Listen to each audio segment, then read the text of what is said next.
대만에는 인생이 승자라 불리는 한 쌍의 자매가 있습니다. 그들의 시작은 누구나 그렇듯 미약하였습니다. 비록 아버지의 빚 때문에 연예계에 발을 들였다지만 자신들의 노력으로 성공하였습니다. 17세에 연예활동을 시작한 이후로 결혼과 출산뿐 아니라 똥 싸고 방귀 뀌는 모습까지 카메라에 담기며 시청자들의 뜨거운 관심을 모았습니다. 한마디로 대만판 트루먼이었습니다. 며칠 전 구준엽의 대만이 국상왕과 경례 생활을 거쳐 서희원의 집으로 향하는 모든 과정이 생중계되는 걸 보면서 정말 그랬겠구나 동감하게 됩니다. 낮은 출발점과 높은 성취를 가진 이들 자매는 꿈을 꾸는 수많은 소녀들에게 인생의 지향점이 되고 있는데요. 그러나 과거의 슬픔과 아픔을 아는 사람이 과연 몇이나 될까요? 서희원은 고통은 말할 수 있는 것이 아니라 모두에게 희망을 주기 위한 것이라고 말했습니다. 그만큼 과거의 아픔과 현재의 성공이 상상도 할 수 없기 때문이겠죠. 서희원은 1976년 10월 6일에 태어났습니다. 딸보다 아들을 더 좋아하는 그의 아버지에게는 그다지 유쾌하지 않았습니다. 딸은 그의 가문의 보물이 아니라 빚이라고 생각했습니다. 서희원의 아버지는 6명의 누나 밑에서 태어난 아들이었습니다. 그렇기에 더욱더 아들을 원했던 아버지였습니다. 큰언니 서희연과 둘째 서희원을 낳았기에 세 번째는 아들일 것이라며 미리 이름도 준비했다고 합니다. 서희재였죠. 이미 셋까지만 낳기로 합의된 상태였기에 아쉬움을 뒤로한 채 현실을 인정해야 했던 아버지는 폭력과 도박, 술과 여자에 빠지게 되면서 아이들은 뒷전에 놓이게 됩니다. 일이 안 풀릴 때마다 그 책망의 대상은 어머니였고 자포자기하게 되며 사업도 실패하게 됩니다. 이렇게 커다란 빚을 떠안게 되는데요. 이런 아빠의 폭력에 당당히 맞서며 잘못된 행동이라고 꾸짖은 이가 바로 서희원이었으며 이렇게 어려서부터 그녀는 집안에서 아빠의 역할을 하게 됩니다. 당시 16세였던 서희원은 이 모든 것을 예민하게 느꼈습니다. 연예계는 돈을 많이 벌고 아버지의 빚을 갚는 데 도움이 될 거라 믿었기에 그녀는 연예계 진출을 생각했습니다. 하지만 당시 고등학생이었고 동생은 중학생이었습니다. 아직 미성년자인데 어떻게 그런 생각을 할 수 있었을까요? 어머니는 부모의 압력을 어린 딸이 부담하는 것에 동의하지 않았고 서희원의 아이디어를 계속해서 거부했습니다. 이후 고속도로에서 어머니가 자매를 데리고 돌아오는 길에 서희원은 또 한 번 허락해달라고 부탁하지만 거절당하게 됩니다. 그러자 서희원은 갑자기 차 문을 열고 뛰어내렸습니다. 어린 서희재는 이건 성룡 영화에서나 볼 수 있는 거 아니냐며 놀라움과 동시에 언니에 대한 동경심을 갖게 됩니다. 그렇게 두 자매는 연애활동을 시작합니다. 그때 서희재는 겨우 14살이었습니다. 언니의 말을 그대로 믿은 그녀는 자신이 개그맨이 되는 줄 알았다고 합니다. 언니가 그렇게 얘기해줬기 때문이죠. 어려서부터 눈치를 잘 살피는 그녀였기에 남을 웃길 수 있다면 남의 환심을 살 수 있다고 생각했습니다. 서희재는 그것이 아주 좋은 일이라고 생각했습니다. 하지만 사실은 그렇지 않았습니다. 1994년에 ASOS라는 그룹을 결성해 큰 S 작은 S라는 예명을 붙였지만 개그맨이 아닌 가수였습니다. 아무도 웃지를 않았으며 끝없이 외면과 야유만 받았습니다. 당시 대만은 그녀들의 생김새나 스타일을 탐탁치 않게 여겼습니다. 사람들은 모두 물방울이 그렁그렁한 눈매를 좋아했고 약한 여자를 좋아했습니다. 그렇게 자매는 주류에서 벗어나 가끔씩 보는 그냥 그런 존재로 활동을 시작하게 되는데요. 그러나 유행은 돌고 도는 것입니다.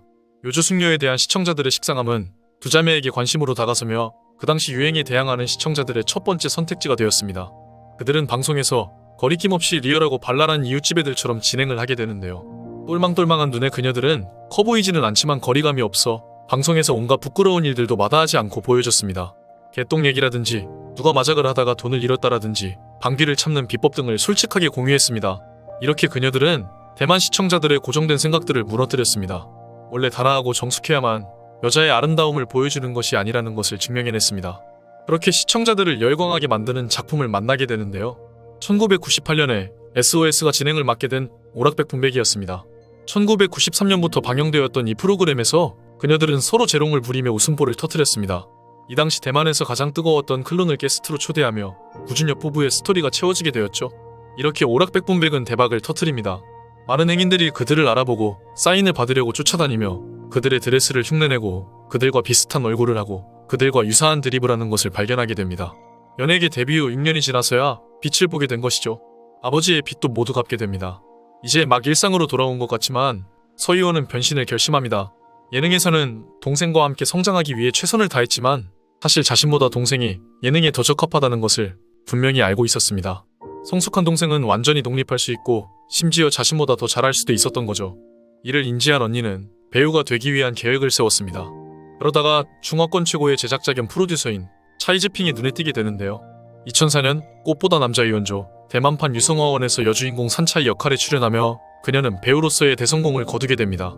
이 드라마는 대만을 시작으로 한국과 일본, 중국을 거치면서 동아시아 흥행몰이를 하게 되었죠. 한국판 꽃보다 남자의 구준표는 구준엽을 연상시키면서 뒤늦게 구준엽 부부의 연결고리로 자리매김하기도 했습니다. 이렇게 서희원의 성공에 대해 그녀가 행운녀라고 말하는 사람이 있을 수도 있지만 사실은 그렇지 않습니다. 예능을 하차하고 아이돌 드라마로 전향할 계획이었던 몇 년 동안 서희원은 무엇보다 피부색에 많은 돈을 지불했습니다. 사실 그녀의 피부는 동생보다 더 어두웠습니다. 지금의 하얀 피부는 그녀가 노력한 결과물입니다. 하얗게 되기 위해 검은 음식을 먹지 않는 그녀는 날씨가 아무리 더워도 외출할 때 항상 긴 옷과 바지를 입고 매일 철저한 관리를 했습니다.